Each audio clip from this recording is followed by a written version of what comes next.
Hello दोस्तों, मैं सी राहुल गुप्ता आप सबको वेलकम करता हूं अपने यूट्यूब चैनल में। दोस्तों, जैसे कि मैंने आपको पहले बताया था, मैंने ईवी कार ले ली थी नेक्सॉन की। तो मेरे कुछ दोस्तों ने बड़े ही अजीब अजीब से सवाल खड़े करे, जिसकी वजह से मुझे ये वीडियो बनानी पड़ी। मेरे दोस्तों ने बोला कि राहुल, अगर तू पेट्रोल कार लेता तो 10 लाख रुपये की पड़ती और तूने 18 लाख रुपये की ईवी ले ली, तो तेरे को क्या फ़ायदा हुआ? 8 लाख रुपए तो ज़्यादा दे रहा है। 8 लाख रुपए का पेट्रोल तेरे को रिकवर करने में कई साल लग जाएंगे। तो मैंने इसीलिए एक वीडियो बनाई है कि दोस्तों ईवी कैसे लेनी चाहिए और क्या लेनी चाहिए या नहीं लेनी चाहिए। अभी आपको पेट्रोल गाड़ियों पे ही जाना चाहिए या नहीं जाना चाहिए। चलिए दोस्तों, आइए comparison of Nexon EV with A petrol Nexon. हम पेट्रोल नेक्सन को ही ले रहे हैं, हम किसी और गाड़ी को नहीं ले रहे। दोस्तों, कॉस्ट ऑफ द कार मैंने लिख दी 10 लाख रुपये। टॉप मॉडल ऑटोमेटिक मैंने नेक्सन पेट्रोल ली है। टॉप मॉडल 312 किलोमीटर वाली रेंज की मैंने ली है 18 लाख रुपए की। मैंने 8 लाख रुपए की एक्स्ट्रा कॉस्ट आज इनकर की, लेकिन मैंने कैश में इनकर नहीं की। मैंने बैंक से लोन लिया। लोन का interest rate suppose 7.5% per annum, 7.5% per annum है। लोन पीरियड दोस्तों कार के ऊपर नॉर्मली 7 ईयर्स का ही पीरियड चलता है।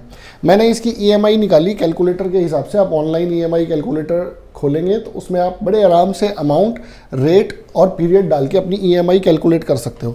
तो दोस्तों, मैं 12,271 रुपये की एक्स्ट्रा ईएमआई दूंगा पूरे 7 साल तक। यानी कि 12,000 रुपये महीने का मेरा खर्चा बढ़ गया अगर मैं एक पेट्रोल कार लेता ईवी के मुकाबले।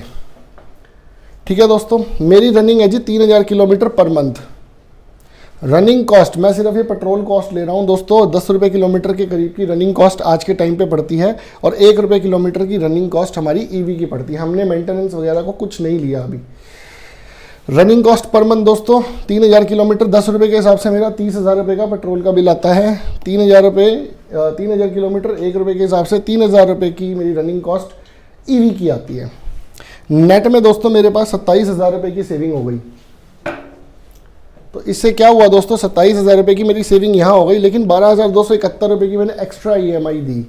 तो मुझे फर्स्ट मंथ से 14,729 रुपये बचने शुरू हो गए। तो ये मेरी पहली सेविंग है। पहली बात तो मैंने 18 लाख रुपए आज खर्च नहीं किए, मैंने लोन लिया। मेरी जेब से 18 लाख रुपए नहीं गए दोस्तों। मेरी जेब से क्या जा रहा है, 27,609 रुपये की ईएमआई, जो कि नॉर्मल पेट्रोल मॉडल से 12,271 रुपये एक्स्ट्रा ईएमआई हो गई। ठीक है दोस्तों, आइए अब जो मेरे पास ये 14,729 रुपये बचेंगे, मैं इसको इन्वेस्ट करूंगा। सेकेंडली दोस्तों, एक और सेक्शन है इनकम टैक्स का, जिसके तहत अगर आप ईवी ले रहे हो और लोन ले रहे हो तो आपको 1.5 लाख रुपए तक हर साल इंटरेस्ट में छूट है। तो आइए, पेट्रोल के अंदर आपको ये कोई छूट नहीं मिलेगी।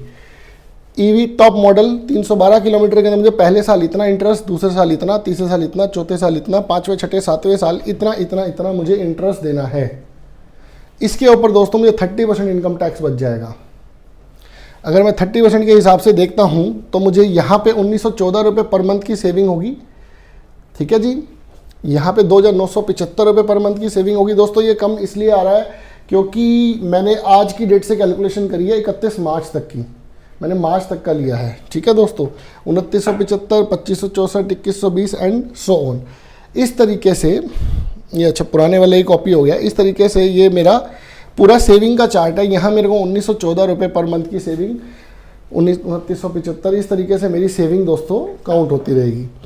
अब मैं इसको कैलकुलेट करता हूँ और मैं सपोज इस पैसे को जो मैंने बचाया, दोस्तों पैसे को होल्ड करने का कोई फ़ायदा नहीं है। अगर आप उस पैसे को यूज़ करके पैसा नहीं कमा रहे हो तो पैसा ग्रो नहीं होगा।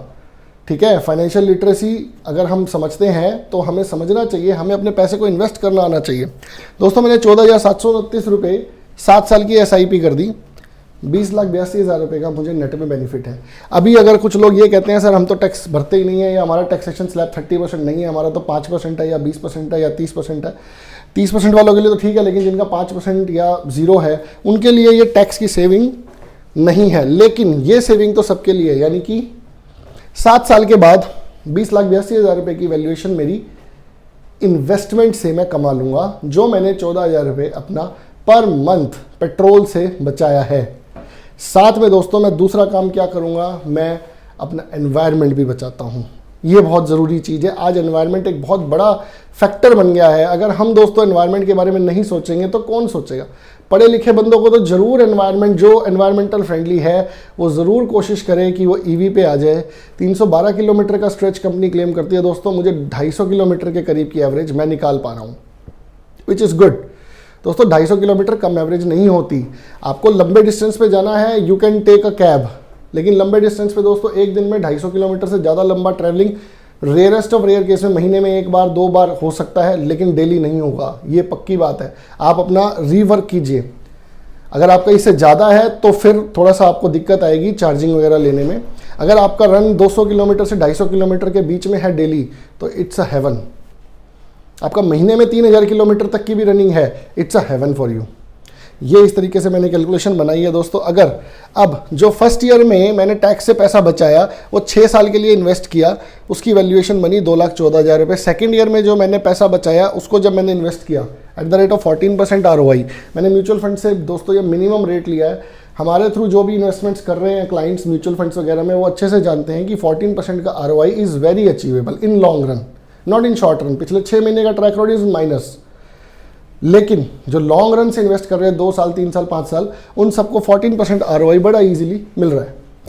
तो ईयर 2 2,56,000, इस तरीके से मैंने पूरी कैलकुलेशन करके दोस्तों नेट बेनिफिट निकाला है 28,68,000 रुपये। अब तीसरी चीज़ दोस्तों, कुछ लोग ये कहते हैं कि भैया आपने मेंटेनेंस कॉस्ट नहीं जोड़ी। दोस्तों मेंटेनेंस कॉस्ट पेट्रोल कार से कम है ईवी की, वो मैंने नहीं जोड़ी है। कुछ लोग ये कहते हैं सर बैटरी रिप्लेसमेंट कॉस्ट तो जोड़िए। मैंने कहा सर 8 साल की तो कंपनी वारंटी दे रही है बैटरी की, ठीक है, मैं बैटरी की कॉस्ट क्यों जोड़ूं। सेकेंडली, अगर आप बैटरी की कॉस्ट जोड़ भी लो, बैटरी रिप्लेसमेंट कॉस्ट दोस्तों 600 सेल्स है कार के अंदर, 500 रुपये का एक सेल है, 3 लाख रुपए का खर्चा है बैटरी रिप्लेसमेंट का, which is nominal ahead of the savings. ठीक है दोस्तों, we have not taken the benefits of reduce maintenance. अच्छा एक और चीज़ है दोस्तों, कुछ लोग ये कहते हैं नेक्सॉन ईवी जो ऑलरेडी चला रहे हैं वो कह रहे हैं हमारी ब्रेक शू 1-1 लाख किलोमीटर तक चेंज नहीं होती है। वो क्यों नहीं होती है दोस्तों? जैसे ही हम स्पीड पे से पैर हटा लेते हैं, गाड़ी ऑटोमेटिक ब्रेकिंग लेती है और उससे बैटरी चार्ज करती है और हमारा ब्रेक शू नहीं घिसता, तो विच इज़ एडिशनल बेनिफिट। ना कार में ऑयल फिल्टर है, ना डीजल फिल्टर है, ना एयर फिल्टर है, और भी काफ़ी कुछ चीज़ें नहीं है दोस्तों, इंजन ऑयल वगैरह नहीं है, क्योंकि इट्स लाइक अ इलेक्ट्रिक के अंदर कोई इंजन ऑयल है ही नहीं, तो it is totally maintenance free. So clearly EV stands way ahead of petrol. We would recommend you to buy EV if your running kilometres per month is above 2500 kilometre. अगर आपका 2500 kilometre से ऊपर की running है per month में दोस्तों, तो go ahead with EV.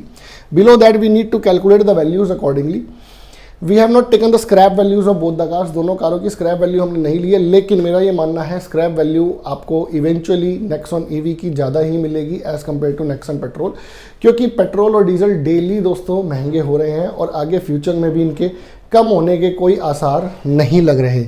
EV cars are bound to have good resale value in the end due to lower running cost. तो आशा करता हूँ दोस्तों आपको हमारी इन कैलकुलेशन से कुछ समझ आया होगा, और अगर आपने ईवी कार ली है या लेने वाले हैं तो आप एक पहलू मत देखिए कि सिर्फ मुझे 8 लाख रुपए एक्स्ट्रा देने हैं। आप ये भी देखिए आपकी रनिंग कॉस्ट कितनी है, आप कितने किलोमीटर्स की रनिंग करते हैं एक महीने में, और उसी हिसाब से अपने आप को प्लान कीजिए। ठीक है दोस्तों, जय हिंद दोस्तों।